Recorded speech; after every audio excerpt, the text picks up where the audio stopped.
Hello friends, स्वागत है चर्चा में। आज बात करते हैं उत्तर प्रदेश की राजनीति में एक बड़े और दिलचस्प मोड़ की। दोस्तों, उत्तर प्रदेश में 2027 का विधानसभा चुनाव अभी एक साल दूर है, लेकिन राजनीति में जो जल्दी तैयारी करता है वही लंबी दौड़ में आगे निकलता है। और इसी रणनीति के साथ मायावती ने मिशन 2027 का शंखनाद कर दिया है। फ्रेंड्स, चर्चा में आज हम आपके साथ इसी मुद्दे पर बात करने वाले हैं। वीडियो में आगे बढ़ने से पहले हम आपसे एक छोटा सा निवेदन करना चाहते हैं कि अगर आपको राजनीति में गहरी और तथ्यपूर्ण जानकारियों में आपकी रुचि है, आप सरल विश्लेषण वाली चर्चाएं देखना यदि पसंद करते हैं तो वीडियो को आखिर तक जरूर देखिए। इसे यदि पसंद आए तो लाइक भी जरूर करिएगा और ज्यादा से ज्यादा शेयर भी जरूर करिएगा। चैनल पर यदि आप पहली बार हैं तो इसे सब्सक्राइब भी कर लें। वीडियो शुरू करते हैं। फ्रेंड्स, बहुजन समाज पार्टी यानी कि बसपा ने अभी से कई विधानसभा सीटों पर प्रभारियों की घोषणा कर दी है और बसपा की राजनीति को जो समझते हैं वे जानते हैं कि पार्टी जिसको प्रभारी बनाती है अक्सर वही आगे चलकर पार्टी का उम्मीदवार भी बनता है। अगर हम बात करें कि किन किन सीटों पर अभी तक प्रभारियों का ऐलान हुआ है तो आजमगढ़ की दीदारगंज सीट, जालौन की माधोगढ़ सीट,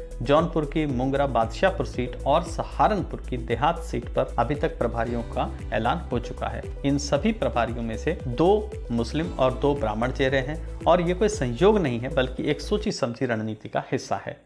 यह सिर्फ नामों का ऐलान नहीं है बल्कि यह एक संकेत है कि बसपा 2027 के चुनावों को हल्के में नहीं ले रही है और बहुत अच्छे से इन चुनावों को लड़ने की तैयारी कर रही है। अगर हम बात करें बसपा के चुनाव लड़ने की जो सोशल इंजीनियरिंग का तरीका है तो उसके लिए हमें थोड़ा पीछे जाना होगा। साल 2007 में यदि हम जाएं तो वहां हम देखेंगे कि मायावती ने सोशल इंजीनियरिंग का एक ऐसा मॉडल पेश किया था जिसने उत्तर प्रदेश की राजनीति को हिला के रख दिया था। दलित, ब्राह्मण और मुस्लिम समीकरण का एक ऐसा नतीजा आया था जिसके बाद वहां मायावती की पूर्ण बहुमत की सरकार बनी। आज वही फॉर्मूला फिर से जमीन पर उतारने की कोशिश दिख रही है। यदि हम मायावती की रणनीति को गहराई से समझने की कोशिश करें तो बसपा की योजना बहुत साफ साफ दिखाई देती है। मायावती की रणनीति 3 स्तर पर काम करती दिख रही है। सबसे पहले ब्राह्मणों को टिकट देकर भाजपा के पारंपरिक वोट बैंक में सेंध लगाने की कोशिश की जा रही है। ब्राह्मणों को टिकट देने का सबसे ज्यादा फायदा यह होता है कि एक तो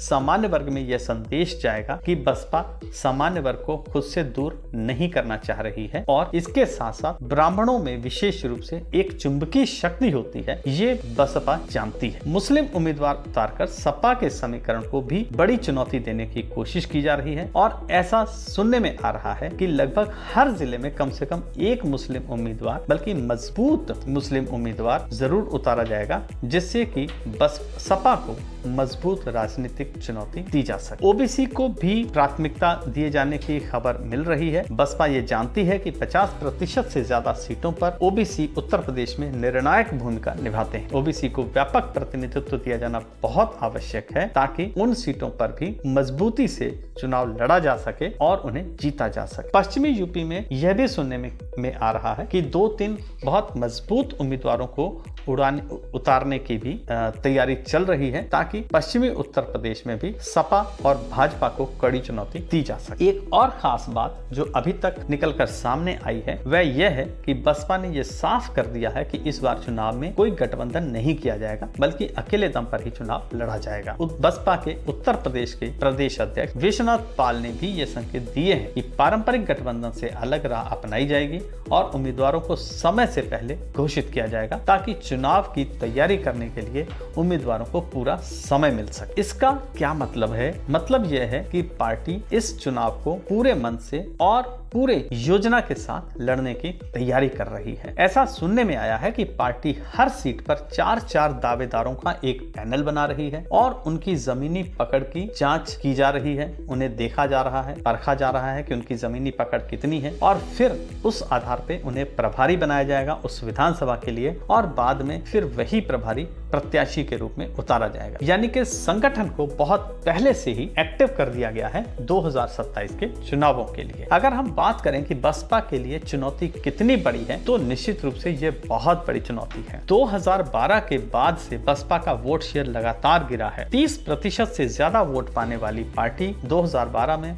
10% के नीचे सिमट गई है। 2022 में सिर्फ एक सीट ही विधानसभा में जीत पाई थी, जबकि 2024 के लोकसभा चुनावों में बसपा का खाता भी नहीं खुल सका था। तो ऐसे में यदि हम देखें तो 2027 बसपा के लिए सिर्फ एक चुनाव नहीं है, बल्कि बसपा के राजनीतिक अस्तित्व की भी लड़ाई है, जिसे कि उसे बहुत मजबूती से लड़ना होगा। आखिर में बड़ा सवाल क्या है? क्या 2007 वाला फॉर्मूला 2027 में फिर से काम कर पाएगा? अगर हम देखें तो राजनीतिक हालात बदल चुके हैं, वोटर का बिहेवियर भी अब बहुत बदल चुका है, क्षेत्रीय दलों की रणनीति भी अब पहले जैसी कारगर नहीं दिखती है। लेकिन एक बात बिल्कुल साफ है कि मायावती कोई जोखिम नहीं लेना चाहेगी, कोई कोर कसर इन चुनावों में नहीं छोड़ना चाहेगी। वह भाजपा की बी टीम है, इस लांछन से भी खुद को बाहर जरूर निकालना चाहेगी। लखनऊ में लगातार बैठकें हो रही हैं, संगठन की सक्रियता और समय से पहले उम्मीदवारों की घोषणा, यह सब बताता है कि बसपा इस बार साइलेंट गेम नहीं खेल रही है, बल्कि बहुत ही स्ट्रेटेजिक तरीके से मैदान में उतर रही है। दोस्तों, राजनीति में जीत सिर्फ गणित से नहीं बल्कि मनोविज्ञान से भी तय होती है। ब्राह्मण, मुस्लिम, दलित और ओबीसी समीकरण क्या यह फिर से सत्ता का रास्ता बना पाएगा बसपा के लिए, या फिर उत्तर प्रदेश की सियासत में कोई नया मोड़ आएगा? आपकी क्या राय है? क्या बसपा की सोशल इंजीनियरिंग सफल होगी या नहीं? कमेंट करके हमें कमेंट बॉक्स में जरूर बताएं। वीडियो यदि अच्छी लगी हो तो इसे लाइक और शेयर भी कर दें। चैनल पर यदि आप पहली बार आए हैं तो इसे सब्सक्राइब भी कर दें। ऑल नोटिफिकेशन बेल आइकन भी जरूर बजा दें। मिलते हैं अगली बार किसी और नए मुद्दे के साथ, किसी और नए विषय के साथ, एक और नई चर्चा के साथ। तब तक के लिए बने रहें और देखते रहें चर्चा।